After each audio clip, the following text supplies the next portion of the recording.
Hey, what do you know? How's everyone doing? This is the Melvin Life show, and I think it's a great opportunity to be here talking with you. And today I want to talk about something that I think some people do not want to talk about it, and that is accounting. Okay, now I know what you're thinking. Well, I'm gonna turn this off. I'm gonna shut this down. I'm gonna go to the next video because accounting it's not my cup of tea. My accountant will take care of that. And I'll say it's true, but if you are able to understand this very simple concept, then you would be further along when it comes to managing a business. All right. So if I got your ear, just give me 15 minutes itself and I'll share with you why this concept it's so important. Now, have you ever been in a situation where you run your own show, you run your own business, and throughout the year itself, you seem to be making good money? But when it comes to the end of the year, when you need to make some lump sum payment, for example, like over here in Singapore, we pay our taxes next year, right? For example, this year we're paying taxes for last year's profit. So in the beginning, what happened was that I was making good money, but when it comes to tax time, I found that I had an issue paying my taxes. And the good thing here is in Singapore, we were allowed to make a installment payment. So you were able to take the total amount of your tax, and then what you can do is you could pay it over 5 to 6 payment terms. And so with that, it gives you that ability to kind of spread out your payments. You don't have to commit to one huge lump sum of payment at any one point in time. But that said, even with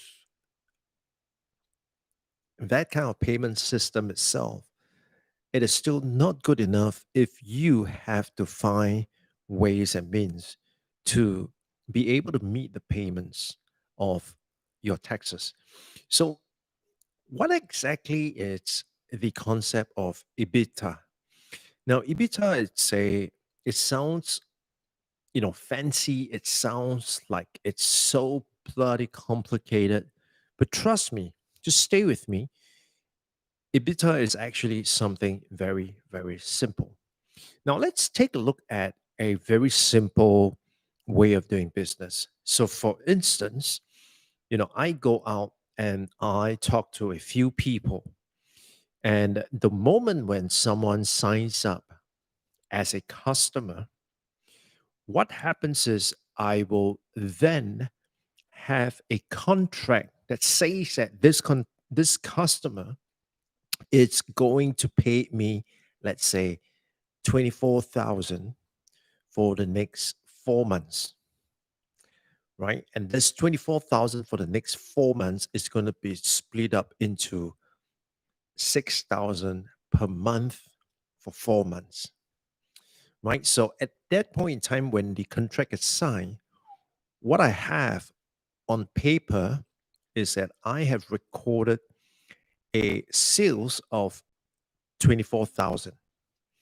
Now, that doesn't mean that if you go to my bank account, you will see the 24,000 there.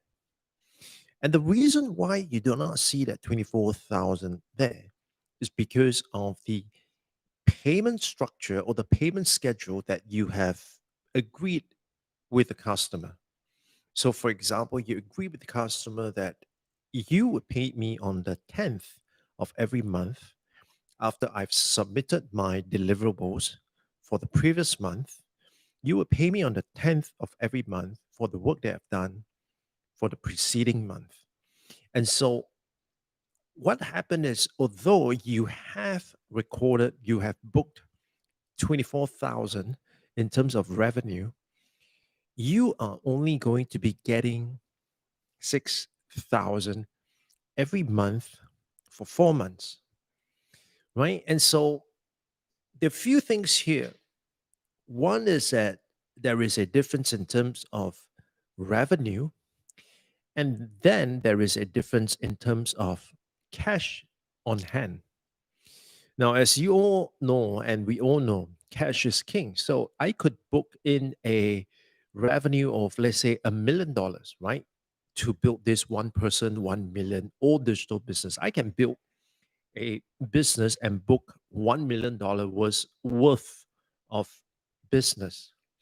And technically speaking, I would fulfill, or I would, satisfy that criteria of that one person, 1 million, all digital business. Now, but does that mean that if you go to my bank, I would have $1 million in the account? The answer is no. And so you have to be very clear in terms of when someone says like one person, 1 million, all digital business, are they talking about $1 million in terms of annual revenue? Or are they talking about $1 million in terms of profit? And mind you, you can speak to someone who, quote unquote, makes a profit in the business and still end up broke. So, what is the issue here? Now, the issue here is because they do not understand this concept called Ebitda. Now, Ebitda, what that means is that it means that it's earnings before, so EBITDA,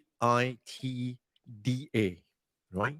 So it's earnings before interest, taxes, depreciation, and amortization. All right. So what all this means is that if you look at interest and taxes, this two are actually money going out, right? These two items are actually money going out. So, for instance, I want to start my business, but I would want to grow faster than I can compared to if I bootstrap.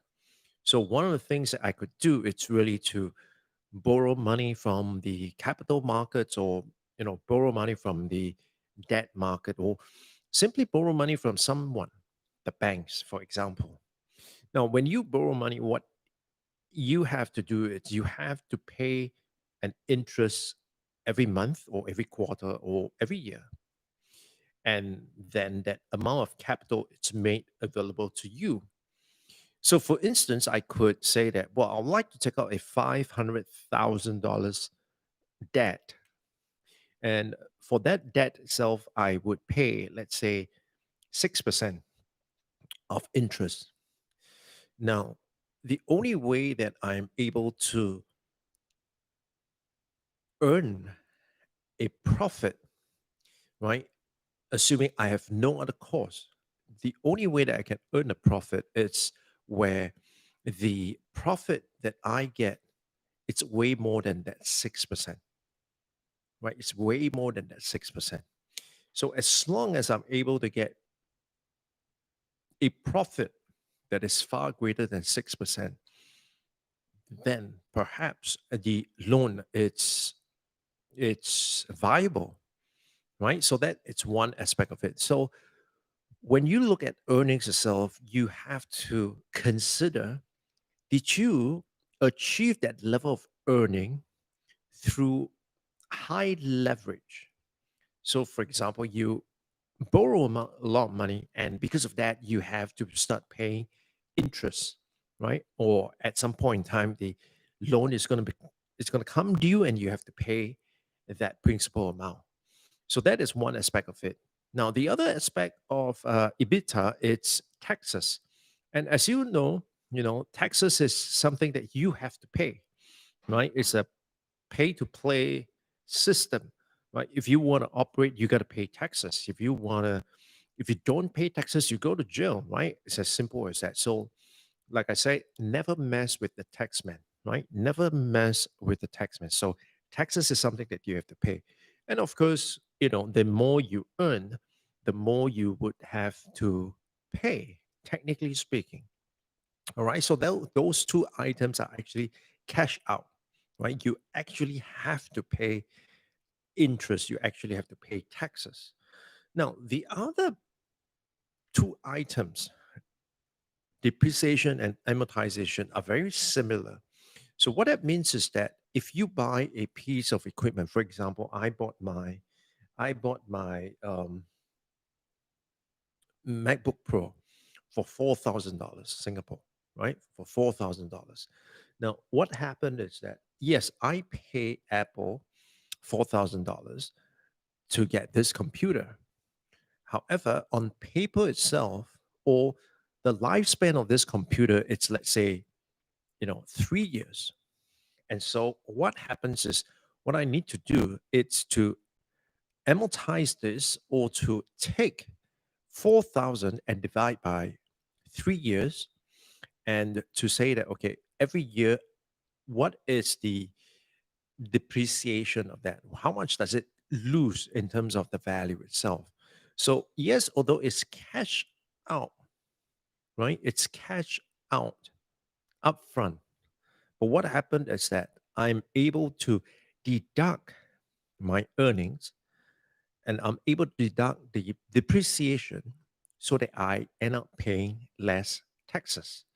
So, as an example, if I take the $4,000 and spread it across 4 years, every year I would be deducting $1,000 from my earnings. So, if my earnings is, let's say, 100,000, and I less of that 1,000, then that is 99,000 is my earnings that is taxable, right? And so that is one aspect of it that it's crucial. Now, bear in mind that depreciation and amortization is actually there is actually no money out. It just means that you pay less taxes. And if you pay less taxes, it means that you have more money in your pocket, right? And you have more money in your bank. And so the key idea behind this, it's fairly simple. When you look at EBITDA, essentially what you're saying is that, what is the amount of cash that I have, that it's before I pay off the interest, the taxes, and I less off the amount of depreciation and amortization. That would be the cash amount.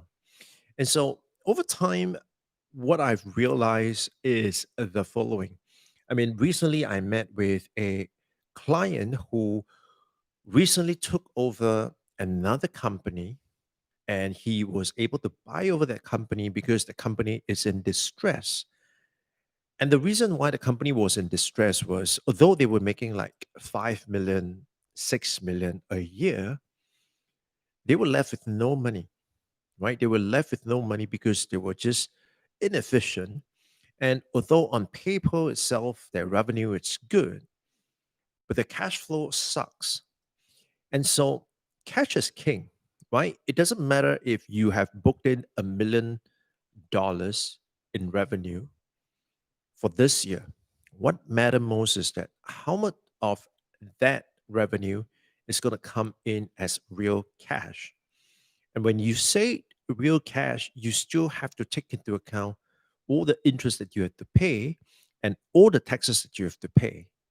And that final amount would be your tax, would be the cash that you are able to keep, right? And so, why is that important for a, one person, 1 million old digital business? Well, it's important because many of these people who are running a 1 person, 1 million old digital business, what happened is they may be good in terms of their craft. They are very good in terms of their expertise. But when it comes down to managing the business, that is where they lack, right? And so, if you fail to understand anything from this video, make sure you take away the concept of cash flow.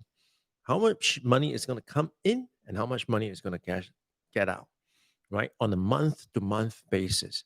And if, of course, if over time, what you're seeing is that you are paying out more cash every month than taking in cash, or you are paying out a lot of cash upfront, but you're only getting the cash back later on, then that